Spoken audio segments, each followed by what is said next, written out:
Hello out there. Good morning. We're here on Healing Wisdom on WOMR 92.1 FM in Provincetown and WFMR 91.3 FM in Orleans. Behind me is Beginning from Michael Whitehorse.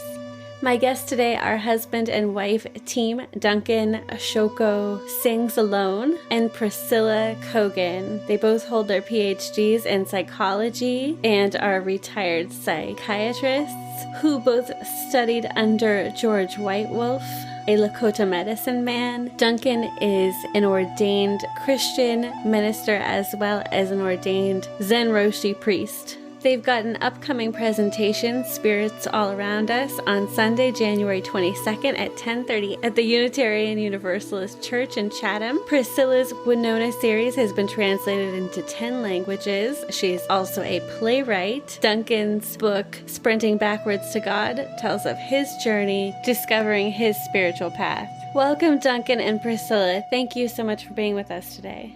Thank you. Our privilege. So you both studied with Lakota medicine man George Whitewolf, and Duncan, you studied with Cherokee and Shoshone medicine man Rolling Thunder. So can you talk about the Cherokee approach to illness and healing first? Do I have a story for you? But I have to introduce a story with this. In the Native American spiritual way of looking at the world, everything is one. We all belong together. We're all family. And when we do a ceremony or say a prayer, instead of using the words Amen, we use the word Mitakoyasi, which means all my relations.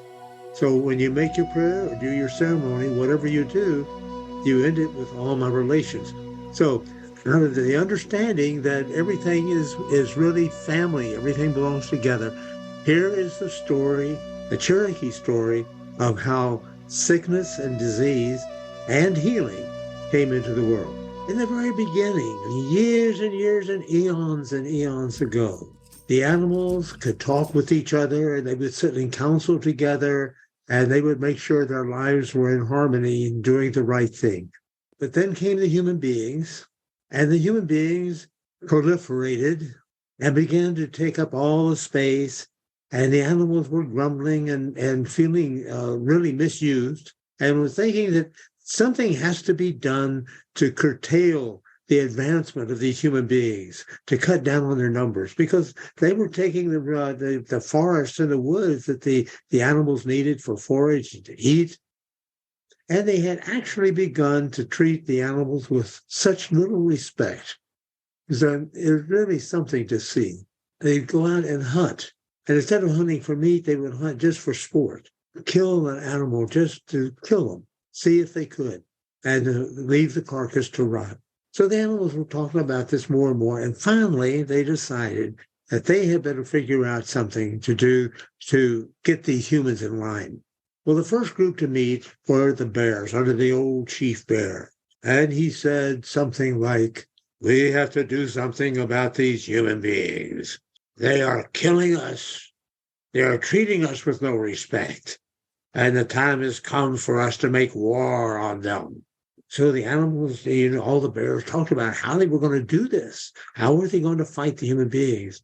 And one of them said, "Why don't we use bows and arrows? That's what they use." "All right, we'll try the bows and arrows." And somebody had a piece of the ash wood that was meant just perfectly. And one of the bears actually gave his life for this experiment. And they took his gut and they made the bowstring just the way it had been done by the human beings. And they made the arrows, and they went out to try their weapon to see if they were ready to fight the human beings. But when they notched the bow, and notched the arrow, and pulled it back and went to let it go, their claws messed up, hung up on the bowstring or hung up on the arrow, so they could not shoot straight for anything. "I don't know whether it's going to work or not fighting the human beings," said the big bear. "What do you think?" And so all the animals talked about it. What would they do? Then someone said, "Let's cut our claws, and then we can notch the bow and the arrow without any trouble." They thought about that, and then the chief bear said, "Now, wait a minute. Let's think about this. Now, if we cut our claws, we won't be able to root into the ground after our food or climb the trees to get to the honey." And the bears thought about it and said, That's right. We can't do that. And they couldn't figure out how they were going to deal with the human beings. And so they just left, went home. And so to this day, the human beings hunt the bears without consideration, using packs of dogs to hunt the bears, doing those kind of things. And it's sad because the bears just don't get treated with any respect. But then the other animals were also meeting in their groups, and the white-tailed deer got together. And they were saying, complaining about how they were being killed for food without respect, without getting any care from the people, many times being just shot for target practice. And so they thought they had to do something. What would they do? And somebody among the white-tailed deer had the great idea. Every time one of us deer get killed this way without respect, the little spirit deer, which hangs around and watches everything, the little spirit deer, which can be anywhere instantly, will see what has happened. And when that hunter goes home, the little spirit deer will follow him. And before long, that hunter or some member of his family will suffer from arthritis or from rheumatism. And that's how arthritis and rheumatism came into the world, because the human beings did not respect the deer. And the human beings were told, when you kill a deer, you must apologize, and you must leave a little cornmeal or a little bit of sacred sage at its mouth as a sign of respect. Do what you do, but respectfully. Because the deer, after all, their task in the world is to feed everyone else. I mean, they serve us and we serve them in different ways, but this is the way it's got to be. And that's how arthritis came.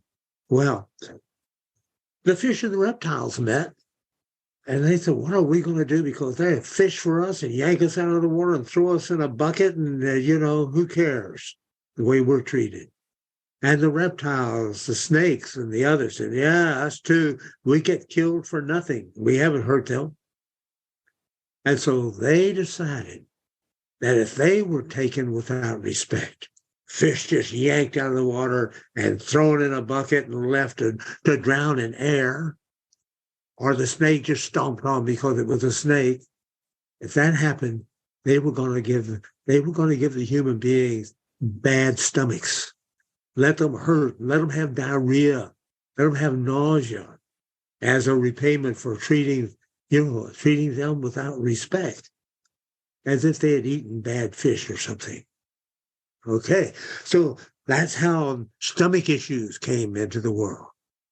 Then the smaller animals, the birds and insects and the small critters got together. What were they going to do? Well, the birds particularly had a kind of a gruesome thing to say. They get hunted, and the human beings would take a stick and stab it into them and hold them with a stick, and then hold them over a fire to burn their feathers off and burns off their feet. Well, that was kind of a gruesome thing to do. So all the small critters got together. They were a creative bunch. They kept thinking of what kind of diseases they were going to throw into the world if they were treated without respect. They created more things, everything you can imagine. They're coming up with disease after disease after disease. One of them even came up with the idea that for a woman in her moon time, which is the menstrual period, for a woman in her moon time, she's going to be sick and have such cramps you wouldn't believe. Well, the old chief grubworm who was in charge of the meeting got so tickled by that. He got to shaking and laughing and fell over backwards. And to this day, he has to crawl around on his back, but that's what he gets. They were all, really pleased with all these diseases. And then the poor little chipmunk says, you know what, you guys, I think you're kind of overdoing it. They're not all so bad. Some of them are actually decent. And I think we ought to rethink all these diseases. Well, the whole group got so outraged at him. And don't you know, they jumped on that little chipmunk and clawed his back. And you can see those claw marks on his back today. So that was the story then of how all these diseases came. At the same time, the trees, the grasses, the herbs, the mushrooms, all these beings in the fields have been watching this. And they're thinking, the human beings aren't really that evil. And I think we ought to do something. So they met and they talked. And you know, the beings do talk. They talked about it and they decided that for every disease, one of them would be a cure. And certain grasses will cure certain diseases. Tree leaves will treat some, roots will treat some, and they had a cure for every disease that the animals gave. Of course, the human beings had to figure out how to use those cures, and that was the job of the early medicine man. And so this is a story of how disease and cures came into the world, according to the Cherokee. Aho, Takoyasu. Now that is a traditional story, and it's a story that has to do with balance. And we want to add a personal story about healing. Back in the 80s, Duncan and I went to the Good Medicine Society in Old Joe, Arkansas. The medicine teacher there, Eli Gatoga, had died about 2 years earlier. And he said, someone's going to come and bring the pipe. And so Duncan and I walked into a prophecy at that time. And we became our group in Southern Maryland. We had a rather large sweat lodge community, decided every year to go out to the Cherokee Good Medicine Society in Old Joe, Arkansas, for their week-long meetings and gatherings. Well, this one year, I had been, after a very arduous 3-day, 3-night vision quest, I had been given a healing ceremony by the spirits. And it was a healing ceremony that I just learned by rote. I didn't learn it by understanding it, they taught me the pieces of it. Now, I come from an Irish American family. I didn't grow up in a Native American family. And I grew up in a family that everybody was a doctor, an MD, from my grandfather, grandmother, mother, father. So I was born with a very scientific view of the world. So here I had this healing ceremony. I didn't quite know what to do with it. I surely didn't want to be out in the public with it. But when we got to Old Joe, Arkansas at that time, Duncan got up at the first big meeting in the gathering, and he said, if anybody here needs a healing, you can either come to me, he said, or, and he pointed to me, he said, you can go to Buffalo Woman and get a healing, because he knew I had this new healing ceremony. I, of course, thought, I thought, son of a SOB for doing that. He set me up. But wouldn't you know, I was the first one that people came to for healing. And it was a woman, an older woman who had bacterial pneumonia. And she wanted healing, and she wanted me to use the healing ceremony. So that night, I took her down near the sweat lodge, laid her out on a blanket, put Duncan down on her feet. I was up at her head, orienting her in a certain way. And she had 2 Native American friends there to help pray. I told them when they pray for her and see her as healthy. Now, we teach people when you pray with your eyes open. Unfortunately, they prayed with their eyes closed. What happened during this ceremony as I started it, mind you, I had 2 minds. I had the scientific mind, which was saying to me, I know Jimmy Swaggart. And the other mind was saying, hey, the spirits gave me this ceremony. And so I started doing this ceremony. There came a point during that ceremony where I asked this woman who's lying on her back to bring the energy of Grandmother Earth into her. And at that point, something very spectacular happened. A very bright purple light went right up from her toes, right up along her left side. And then coming up through both lungs was a very bright white light. My eyes were as big as saucers, and so were Duncan's. I mean, it was spectacular. At the same time, and she couldn't see it because, she was lying down, and neither were the 2 women who were praying. At the same time, she began to shudder as if gates of energy were moving in her. And so finally, at the end of the healing ceremony, the spirits told me to tell her that now her body was healed. It might take a little time for her mind to catch up with that. When she went back to the bonfire, people gathered around her and said, what was that like? What was that like? And she said, Buffalo Woman, which was the name that they called me. Buffalo Woman had hands of electricity.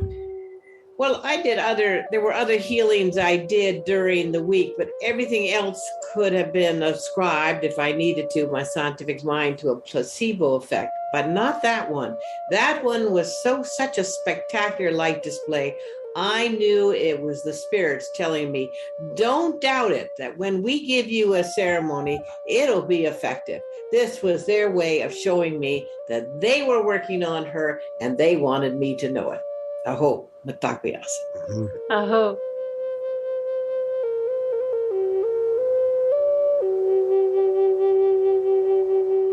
If you're just joining us now, we're speaking with tribal storytellers, educators, and retired psychologists, Duncan Shoko Sings Alone, and Dr. Priscilla Cogan, who will be sharing Spirits All Around Us, a service on Sunday, January 22nd at 10:30 a.m. at the Unitarian Universalist Meeting House in Chatham. This is part of a new series run by Naomi Turner, which brings in ministers and speakers from various spiritual traditions. You're tuned to WOMR 92.1 FM in Provincetown and WFMR 91.3 FM in Orleans. We're streaming online at WOMR.org.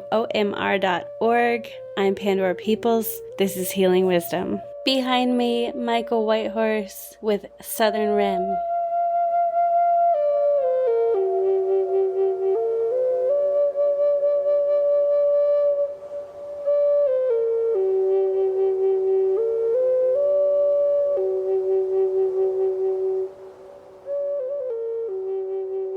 Can you talk about the importance of keeping your eyes open? When you pray, you're expecting something to happen, don't you? I mean, you're praying for something. It's what we call man prayer. Man prayer is where you tell the creation what you want to have happen. Well, if you have your eyes closed, how do you see if something's happening? I mean, when we pray, we want to see because it's right there. We're not asking something to happen right here, and maybe it will happen in an eon later. So keep your eyes open. That is really important.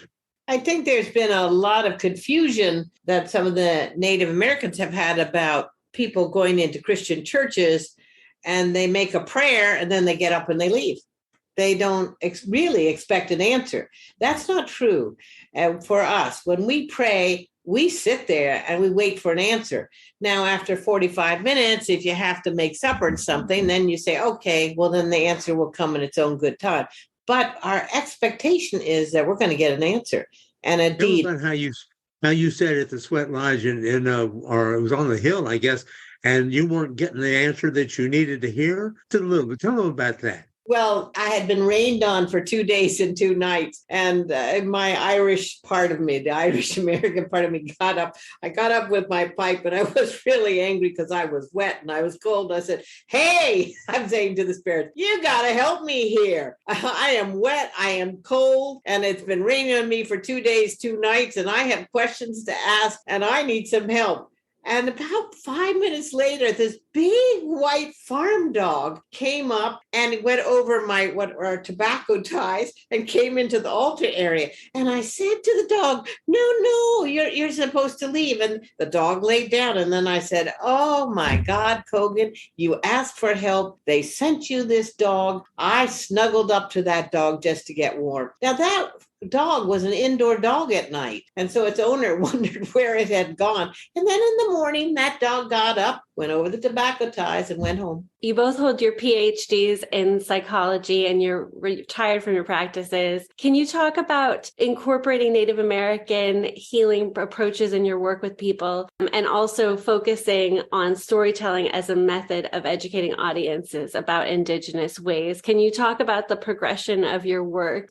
For me, being a psychotherapist, being a therapist is a very sacred task. And it's very different from being a spiritual leader in a sweat lodge, running a sweat lodge ceremony. And so I would always respect the world that the person who came to me for therapy, that they were in. If they were Catholic and that was their world, then I would try to speak to them via their Catholic concept. I would only use the Native American concepts if I felt I was dealing with somebody who didn't have any spiritual grounding and they needed to embed themselves into nature. I would have people sometimes who'd say, well, I really would like to come into your sweat lodge ceremonies, but I wouldn't let them because though I would refer them to other sweat lodges, communities because that was mixing the roles. And both roles are very sacred, and I don't think you mix them. They have very different kind of focus.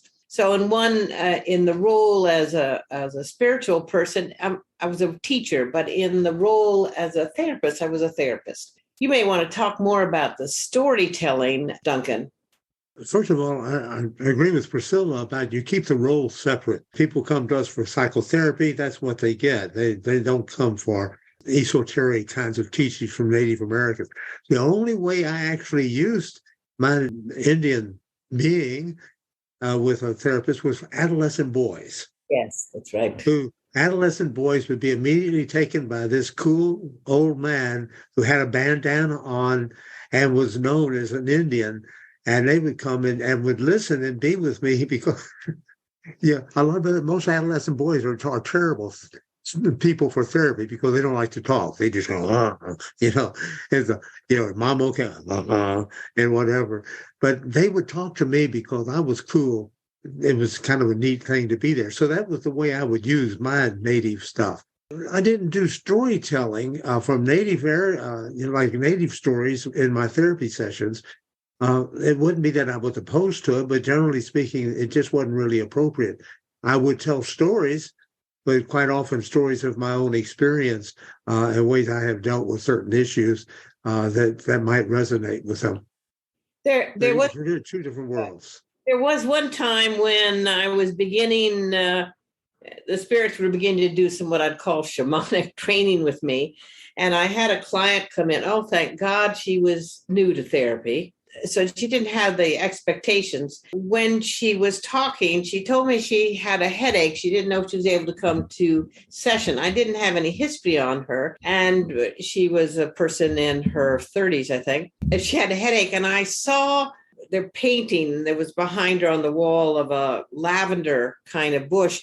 And I saw somebody kind of peer out from the painting. And I thought, oh, no. We're not doing that kind of stuff in the therapy process. So I first looked down at my feet to just say, I'm not going to participate in that. But she was talking about this headache and I saw myself, I felt myself. I got up and I said to her, I'm going to take that headache out of you. I went behind her, put my hands on her head, and I said, you've had this headache since you were 12. And I began to tell a little bit what that headache was about. Well, now I was also watching myself do this. So after about, 2 minutes or so, I said, now the headache is gone. And I went and sat back down and I'm thinking inside, what is going on? What happened is that the spirits were kind of guiding me then, but I didn't think it was appropriate. And luckily the client didn't know enough about the therapy process that she thought that was at all strange. I felt it was strange. I didn't like it.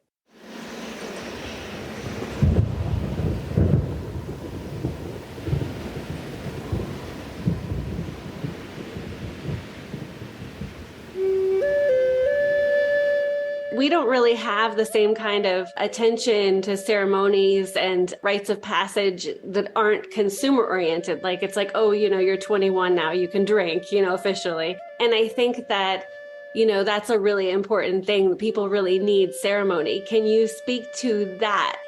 I think of a woman who didn't have any real spiritual faith and who was extraordinarily depressed. And so I taught her about Grandmother Earth being alive. And I said to her every day I wanted her to go out and to walk and look at Grandmother Earth. And every day Grandmother Earth would give her a gift. So it became from a universe that for her seemed very dark. It then eventually became a giving universe and a loving universe. That was a kind of a ceremony. Duncan, you became an ordained Christian minister with the Disciples of Christ in 1959, but you found this Buddhist path through the Zen Garland order. So you became a roshi priest, and your name Shoko, which is part of your name, also means sings alone. So can you talk about that spiritual journey? That's quite a progression. But it all started when I was, I think, exactly 6 years of age in the South. And back in those days, every church and every community had a summer revival meeting. And my father was a preacher in the old Church of Christ, which was a super fundamentalist church, not the United Church we know today.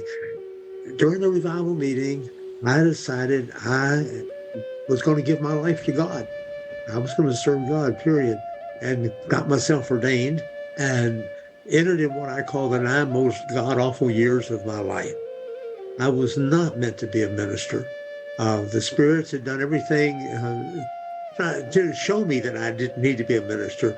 And there are a bunch of really funny stories about that you can read in my book called Sprinting Backwards to God. And when you're trained in seminary, you're not trained to do anything but be a minister, right? So I arranged to finally go back to the university and get my degrees in psychology. I went to the University of Florida. I arranged to be the minister of a university church there in the town with the understanding I'd be taking my doctoral studies. And left the church. I hung up my robes. That was it. And I never looked back. But I had found that I was not a believer, and found George White Wolf and spent 7 intensive years training with him.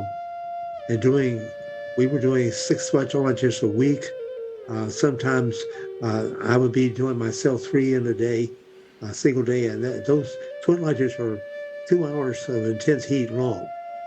But I learned the trade real well. I learned the ceremonies. And then I was also doing when I was ready, I started doing the Vision Quest. And the first time you do it, it's 1 day, 1 night. Then the next time is 2 days and 2 nights. Then 3 days and 3 nights. And then just wear a towel around the waist. And you're in a little 10 by 10 area marked off with tobacco ties. And you have your pipe there. And you have sage, and you got a blanket to sit on and a blanket to wrap in at night. And you pay attention. You watch what the spirits bring you. And you'll see all kinds of stuff. The hardest one I did actually was 2 days and 2 nights. I thought I was going to die of thirst and being baked by the sun. The third one, I got caught in a thunderstorm, and lots of stuff happened. And then I did 4 days and 4 nights. And that's when the grandfather teacher came to me. And he sat down and we talked, just like I'd be talking to you. I was sitting there, and I said I carried a stone around my neck that White Wolf had given me, and he said, "This will be your stone, man, until your teacher comes." Well, I'm sitting there, and I'd been wearing this stone for several years, and I said, "Grandfather, one thing I want to learn from this vision quest is, what does this stone mean?" And this voice behind me said, "What do you want to know?" I about jumped out of my skin. I said, "Well, I'd like to see you." Right in front of me is this old Indian face, grinning from ear to ear. And he says, "How's that?" And I didn't know what to say. I said, "Well, I'd like to see all of you." And whoop, right in front of me, there he stands. And he's dressed like a kind of a modern Western Indian with a plaid shirt, button down, snap tank, and jeans, which is not, it was that fine. And he's dancing around. He says, "How's that?" And I said, "Well, thank you, grandfather. Would you sit and talk with me?" So he sat, and for hours we rapped about stuff, and he taught me ceremonies. He came back the second night, the next night, and finished. He talked about all kinds of stuff. It was an amazing experience, and he's been with me ever since as my teacher. I went out after 7 years with White Wolf, and Priscilla and she'd been with me during all that time.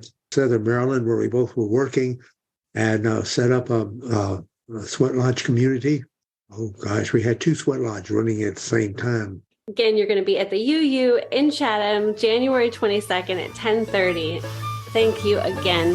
Thank you, Ben.